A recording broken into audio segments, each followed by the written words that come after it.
Olá pessoal, bem-vindos ao vídeo 2 da aula 5 do curso de Álgebra Linear, e nesse vídeo nós falaremos sobre subespaços vetoriais. Vamos lá?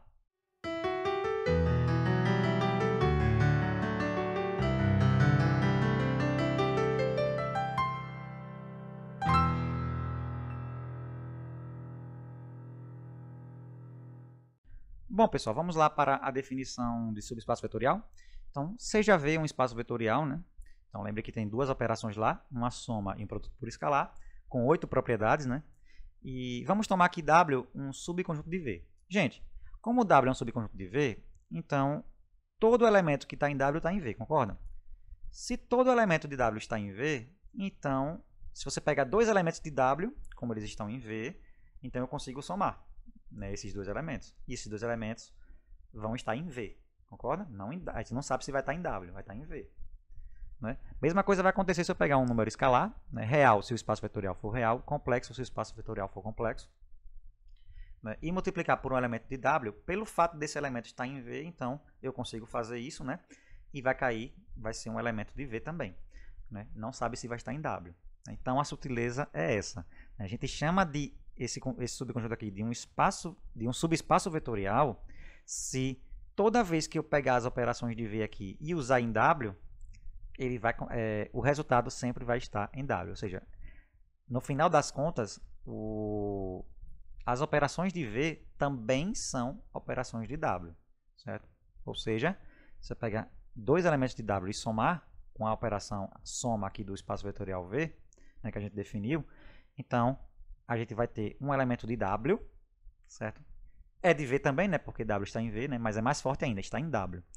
E se você pegar um número, um escalar, né, real ou complexo, a depender da natureza do espaço vetorial, e multiplicar, né, fazer o produto com um elemento de W, ele vai cair em W, mas mais ainda, desculpa, ele vai cair em V, mas mais ainda ele vai cair em W. Né? Então, gente, ó, essas duas coisas aqui, ela diz o seguinte: o subconjunto W, né, desculpa, as operações de V também são operações de W. Veja a diferença, ó. Uma coisa é você chegar e dizer assim, ó, as operações de V podem ser usadas em W. Ok, por quê? Porque W é subconjunto de V. Né? Mais forte ainda é você dizer as operações de V são também operações de W. Então, significa dizer o quê? Que o W ele é fechado com relação às operações de V. Então, se você fizer as operações de V aqui em W, você vai continuar em W. Portanto, as operações de V também são operações de W. Veja a diferença, né? Então, é nesse sentido aqui que é um subespaço vetorial. Tudo bem, gente? Então, ele é um subconjunto especial onde as coisas acontecem e continuam lá dentro, né, de W. Tudo bem? Então, três observações. Todo subespaço vetorial W de um espaço vetorial V é também um espaço vetorial se considerarmos em W as operações de V. Por quê, gente? Vamos lá. Ó, as operações de V a gente sabe que tem aquelas 8 propriedades, então a gente não precisa nem checar. Funcionam. Né? E as operações que a gente colocou em V, né, por essas observações que aqui, por essa coisa que eu falei aqui para vocês, né, por essas esses dois fatos aqui, né, a soma continua e o produto por escalar também continua em W, né? Então a gente vê que as operações também são operações de W. Então, claro que é um espaço vetorial. Tudo bem? Todo subespaço vetorial contém pelo menos o vetor nulo. Tudo bem? É não vazio, tem que ter o vetor nulo. Tudo bem, gente? Essa é a regra. Certo? Sempre é não vazio, né? Por definição. Tá vendo? Então, no mínimo, o vetor nulo está lá dentro. E todo espaço vetorial admite pelo menos dois subespaços vetoriais, gente. Ó, veja que interessante. Que a gente vai chamar de subespaços triviais. Quais são os dois subespaços que a gente já garante que o espaço tem, né, como subespaço? Primeiro é o subespaço que a gente vai chamar de subespaço nulo, que é o subespaço formado só pelo vetor nulo. Tá vendo? Esse zero aqui é vetor nulo, né, gente? Não é o zero real, não. É o vetor nulo, que a gente aprendeu lá no elemento neutro da soma do espaço vetorial. É assim? Então, ó, o subespaço, né, que só tem um elemento, que é o vetor nulo, ele é um subespaço vetorial de qualquer espaço vetorial V. Certo? E o espaço vetorial todo, ele é um subespaço dele próprio. Certo? Então, se você pegar o subespaço V, ele é subespaço de V. Percebeu? Então, o subespaço V é subespaço do espaço vetorial V. É isso que eu quis dizer. Tudo bem, gente? Então, lembrem, todo espaço vetorial admite pelo menos dois subespaços, certo? O subespaço nulo e o subespaço todo, certo? O espaço vetorial todo. Bom, gente, vamos para alguns exemplos. Então, primeiro, vamos pegar aqui W, né, o subconjunto, né, desse espaço vetorial aqui, né, das matrizes 2 por 2 com entradas reais, né? Então, o subconjunto vai ter essa cara aqui, gente. Os elementos daqui desse subconjunto vão ser todas as matrizes 2 por 2, né? Cuja última entrada aqui é 0. Então, é um subespaço vetorial? É, porque se você pegar dois elementos aqui de W, né, duas matrizes de W, e somar, né, como as duas matrizes em questão têm a última entrada igual a 0, né, então, quando você somar, vai dar 0 mais 0, né, a última entrada, que vai ser 0 também. Né? Então, a soma de duas matrizes, né, cuja última entrada é 0, também terá a última entrada 0, ou seja, a soma estará em W também, não é isso? Mesma coisa acontece quando você faz, né, o produto de número real, né, por uma matriz que está em W. Né? Se você pega um número real qualquer e multiplica por uma matriz cuja última entrada vai dar, desculpa, a última entrada é 0, então a matriz resultante vai ser, né, vai ter a última entrada aqui, né, a entrada 2, 2, 0 também, porque qualquer número real multiplicado pelo 0 é 0. Né? Então vai cair em W também. Portanto, né, as operações aqui que a gente coloca nesse espaço vetorial, né, também são operações em W, ou seja, W é fechado com relação a essas operações, né, o que torna ele, desculpa, um subespaço vetorial. Né? Então, outros exemplos, vamos pegar aqui, né, o espaço de todos os polinômios de grau menor ou igual que n, né, e vamos pegar W como sendo um subconjunto desse espaço vetorial de todos os polinômios que tem essa cara aqui, gente. Ó, P de x igual a ax elevado a n. Tudo bem? Então, claro que é um subespaço vetorial. Concorda comigo? Né? Porque se você pega dois polinômios que tem essa cara e soma, né, o que você vai fazer é só somar os coeficientes. Né? Então vai ficar, digamos que você pega um q de x igual a bx elevado a n. Então se você fizer essa soma aqui, vai dar a mais b, né? Coloque o x em evidência, né? A mais b vezes x elevado a n, então também é um elemento de W. E se você multiplica por qualquer número real aqui, você basta multiplicar o coeficiente aqui, né? Então você também terá essa cara aqui. Né? Portanto, vai cair em W também o produto por escalar, de modo que o W ele também é um subespaço vetorial, né, de Pn. Tudo bem? Outro subespaço vetorial. Vamos pegar aqui o espaço R3, né, o espaço, propriamente dito, né? E vamos pegar esse subconjunto aqui, ó, de todos os vetores V, né, x, y, z, que tem as entradas iguais, x igual a y, que é igual a z, tá vendo? Então, ele é um subespaço vetorial. Né? Isso aqui eu vou deixar como exercício, mas é fácil de fazer, né, gente? Se você pegar dois elementos aqui, né, como é que vai ficar? Um elemento aqui vai ficar como? X, x, x, né? Outro elemento, y, y, y. Se você somar, né, vai ficar como? X mais y, x mais y, x mais y, né? Em cada entrada vai ser x mais y, portanto, né, cada entrada é igual. Né? Então, você continua em W, percebeu?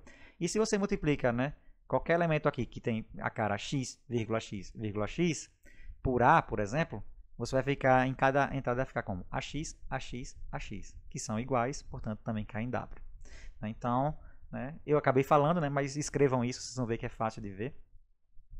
Né? Então a gente consegue ver que W ele é um subespaço vetorial, né, do espaço vetorial R3. Tudo bem? E, por fim, esse exemplo aqui, gente, de um subconjunto que não é um subespaço vetorial, né, é esse aqui, gente. Ó.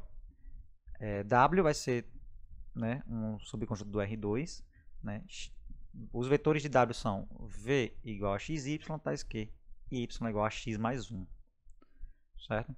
Ele não é um subespaço vetorial. Por quê? Porque lembre que todo subespaço vetorial tem que ter pelo menos o vetor nulo lá dentro, né, que a gente viu no slide anterior. E esse aqui não tem. Né? Nunca que x é igual a 0 e y é igual a 0 ao mesmo tempo. Né? Lembre que o vetor nulo do R2, né, a gente aprende isso inclusive em vetores. Né? Lembre que como as operações são aquelas operações que a gente aprende em vetores de geometria analítica, então o vetor nulo do R2 é o 0,0. Certo? Então, você não consegue aqui, né, x igual a 0 e y igual a 0 ao mesmo tempo. Por quê? Porque lembre que y é igual a x mais 1. Né? Se x for 0, y é 1. Tudo bem?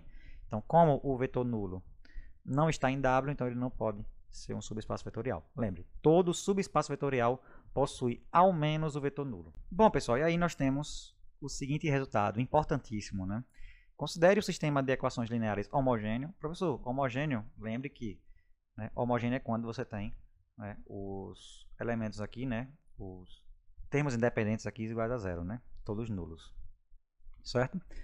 E aí, né, as incógnitas x1 até xn, né, e vamos assumir que esse sistema aqui ele tem a solução, né? Então ele tem duas possibilidades, né? Ou ele é possível e determinado, ou ele é possível e indeterminado. Vamos supor que seja só um desses dois, certo? Gente, no caso de ser possível e determinado, né, como o sistema é homogêneo, então claro que a única solução é a solução nula, né? x1 igual a zero, x2 igual a zero, todos os x iguais a zero, né? Porque satisfaz todos esses aqui, como é uma só. Não é isso?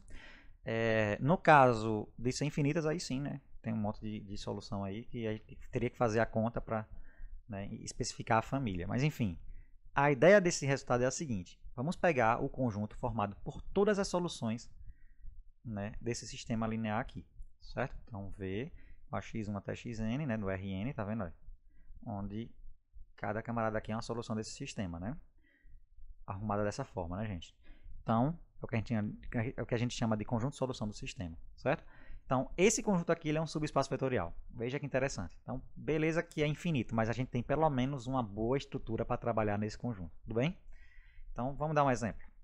Ó, a gente viu na aula 2, né, que esse sisteminha aqui, ó, x mais 2y mais z mais w igual a zero, x mais 3y menos z mais 2w igual a zero, admite infinitas soluções. Né? Vocês podem lá ver o vídeo lá, certo? Como é que é a cara da solução? x, y, z, w igual a menos 5t1 mais t2, 2t1 menos t2, t1, t2. Onde t1 e t2 são números reais. Não é isso? Então, toda vez que você varia t1 e t2, né, dentro dos reais, você tem as soluções aqui desse sisteminha. Não é? Então, como é que vai ser o conjunto de solução desse sistema? Vai ser todas os elementos que tem essa cara aqui, ó, x, y, z, w, né? Então, todos os elementos do R4, tá vendo? De modo que x, y, z, w, né? Sendo esse elemento, satisfaz isso aqui, né? Então, menos 5t1 mais t2, 2t1 menos t2, t1 e t2.